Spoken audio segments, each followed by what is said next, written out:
Hello guys and welcome back to another Beard Guys WoT Xbox replay.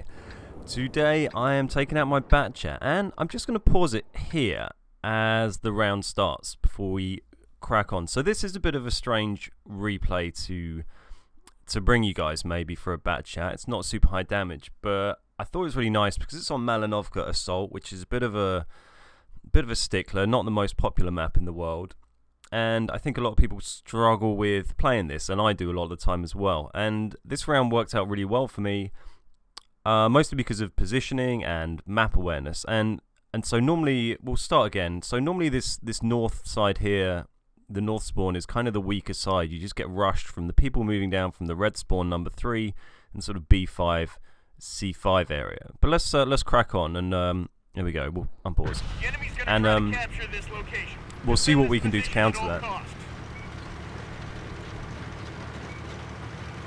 And so this is a really heavy tier 10 game. I think it's probably about 75% tier 10s on each team.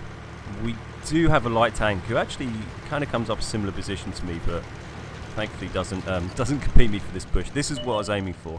This bush is beautifully placed. It's got this nice big rock next to it. Admittedly, if these guys have spotted me, it might not offer the best protection, but it seems to work pretty well. And there's actually a small bush in front of a larger bush here, so I think there's probably double bush protection going on here. And you can see by rushing straight to the position, I saw I had a couple of TDs with me at this side. Thankfully, they didn't just run down to the cap. Normally, well, not normally, but sometimes the people who spawn up at spawn 1 on defending for Mali Assault will move down to nearer the flag, because it's pretty hard to defend up here.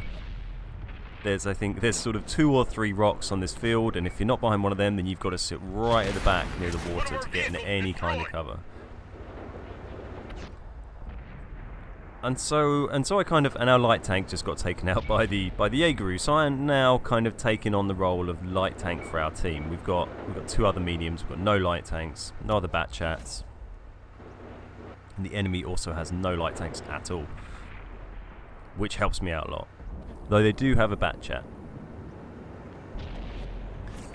And so normally with my Batchat, I wouldn't be trying to play such a scouting role. I'd be trying to move into positions where I can pop out and surprise people. But it is good early game to try and conserve your hit points and wait for things to open up a bit later. And that's kind of what I was trying to do here. But I ended up just being in a very, very strong position to help out my team. I had really good support from the TDs behind me. Thank you guys. We'll have a look at their scores at the end. And we'll see who gets on. And there's some massive spotting points from the Death Star and whoever hit that guy first. Someone hit him, set him on fire, and then he got one-shotted by a Death Star. It's absolutely brutal. So we're loving it up here at the moment. We've actually only taken down 2 enemy tanks, but we've dealt out a lot of hit points. I've already got 17 assisted ribbons. I think a few of those were from a fire, to be fair. But yeah, but as always, or as is often the case with the best spotting rounds, unless maybe you're on Prokhorovka, is just not firing your gun. Just don't fire your gun.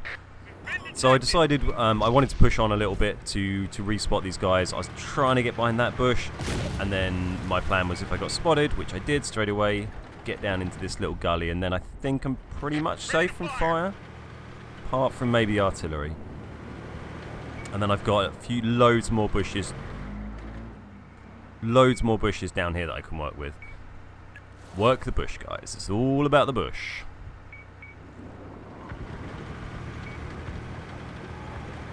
I said that with a straight face. So Batchat's nice and low profile. I've got there we go, there's the E75.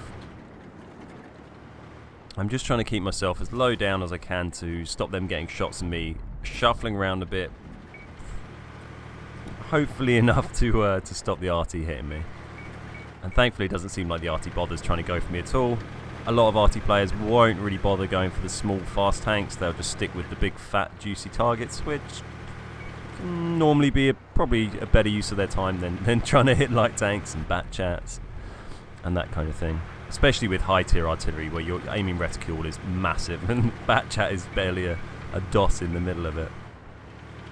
So we've pushed up now. I felt like we'd smashed these guys pretty well. We've just got this Jaeger who's on full health. Focus on this location. Most of the other tanks we'd spotted before I think have been killed now. There goes a nice little shot on the Jaeger. I'm just thinking about popping out behind and emptying my clip into him. It's starting to feel pretty tempting, but we've got a heavy up there. And there's the enemy Batchat, unfortunately. Spoils that plan. But if that Batchat hadn't been there, I probably would have dived round, unloaded, I think 3 or 4 shells into that Jaeger. Probably would have finished it off, and then tried to get back here and reload. I'm not sure what that other TD was over there. I think that might have been the 268 maybe. But I think I probably could have finished off that Jaeger and got back here without getting hit. And even if I did get hit once, I would have still had 1,000 hit points left. Focus on this area. And so like I was saying, this is a bit of a weird round. I wouldn't normally play such a kind of scouty role, but it was one of those games where it felt like that was the best thing to do for the team. And the best thing to do, there you go, there's the 268. The best thing to do to get the win and probably get a crap ton of points as well, because it's just when you've got some solid TDs behind you, and I think they're heavy and the medium as well.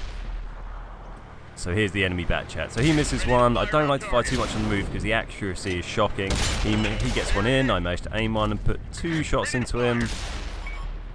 He gets one into me, which is pretty lucky really, and then I decide not to fire again because the chances of hitting are pretty slim.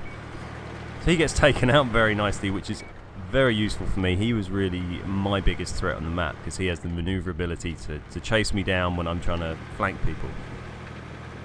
And what I'm doing here is I'm just getting unspotted and then seeing what health this guy's got left before I reload. Because if I can take out this guy in 2 shots, there we go, then I'll save that reload. Get right in behind him, put a shot in the back, the weakest armor. Oop. And then get out of there. Got smashed by the Leopard 1 and set on fire there, but that's fine. We can get back behind this hill. Hopefully that 268 doesn't hit us. I think... Oh my god, I think that was the 268 shell. Hitting the floor millimeters behind us. So very lucky there. And we can get the reload away. So it's looking pretty good for our team now. And the Reds are down to 3.5 minutes. So they'd have to do some sort of crazy rush to try and get down in our flag right now.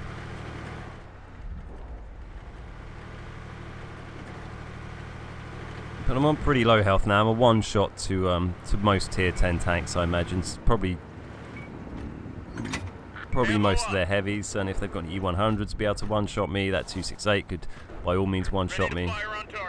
And this Leopard can make a nasty mess of my tank as well. We finally managed to get another damaging shot away, putting our total up to 4, which is pretty small. But we do have 23 spotting ribbons. And I'm looking forward to showing you guys just what that adds up to at the end. So I've got a load of Batchat rounds. I've been playing this tank absolutely loads. I really want to get my first mark of excellence on it. I've not quite done that yet, but by the time this video goes up, hopefully I will have. I'm pretty close. I think you need around 100 battles for it to get your first one if you've been high enough scores. Hopefully I have. I've certainly nearly hit that 100 battles. But I've also got a few good ones saved for damage and kills and stuff. So I thought I'd put this one up so you can see some sort of some light tank play, some spotting play. There we go. I dive in thinking I can take him unawares and get completely caught out. There's a Leopard up on the side. I turn to face him and the Borsig just annihilates me. So a bit unlucky there. I was kind of waiting for that moment to pounce like you do with the Batchat. I thought that was it. I should have really anticipated the Leopard would be in that area. I thought he might have moved further down south, but just got a little bit impatient. I probably could have held on, or I was half tempted to drive up to A0 to go and take out the artillery, but I thought I'd go and get stuck into some of the more the tougher targets, you know, rather than going for the easy meat on the RT. But there you go, it worked out pretty well. So we ended up with 28 spotting ribbons, with 4 damaging ribbons, and just a minute left on the clock. And we'll just spin on till the end of this one. And there we go, that's the win. with the RT managing somehow to survive that as well. Should have probably gone for him. So there's the results. We got an absolutely massive 9,909 assisted damage. I think that's definitely the highest I've got. I don't think I've gone over 10k before, and that is frustratingly close. We got a patrol duty medal. We got 1,500 damage, which is pretty low for a Batchat, really. I got a crap ton of silver, but that's mostly because of the chained op that gave me what, 100k, 150k there, and 2,000 XP, and a very small amount of damage blocked. And still only keep in mind 9,909 assisted and 1,500 damage only gets you a number 2 mastery badge on the Batchat. Felt pretty hard done by. 1,400 XP does show that it's it can be pretty hard to get XP on a tier 10 tank. But there you go. I hope you enjoyed that replay, guys. I really enjoyed that round. I was looking forward to bringing it to you. I posted the picture up on Twitter of that round, and a lot of people were pretty responsive and pleased with that. So I hope you enjoyed watching it. It's a bit of a weird one. The next Batchat one will go up. It's going to be some sort of. We'll go for a damage one next time. Damage and kills. Everyone likes damage and kills, you know. And you see what you think of that. Nice one. Well, thanks very much for watching. If you did enjoy the video, please hit like and subscribe and check out some other ones on the channel. We've got over 200 videos on our channel, so just go and search on the channel page for what tanks you want to look at, and there's probably one there. We've got a whole crap ton of back catalogue of WoT Tanks videos, so have a look. Nice one. Alright, thanks for listening. My name's Ben. We're the Beard Guys, and I'll see you next time.